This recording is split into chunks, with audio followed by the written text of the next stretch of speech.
అడుగడుగున పయనంలో అవమానపు హేళనలో నొప్పించే మాటలతో మనసు నలిగి ఉన్నావా?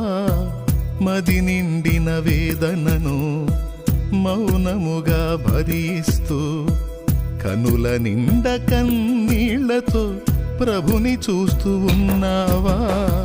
నువ్వు నమ్మిన దేవుడు నిన్ను మరచిపోడెన్నడు.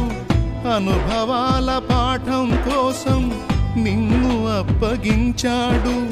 పొందే ప్రతి గాయం రూపుమాసిపోయే సమయం సంతోషం ఇక ఆసన్నమాయే. పొందే ప్రతి గాయం రూపుమాసిపోయే సమయం సంతోషం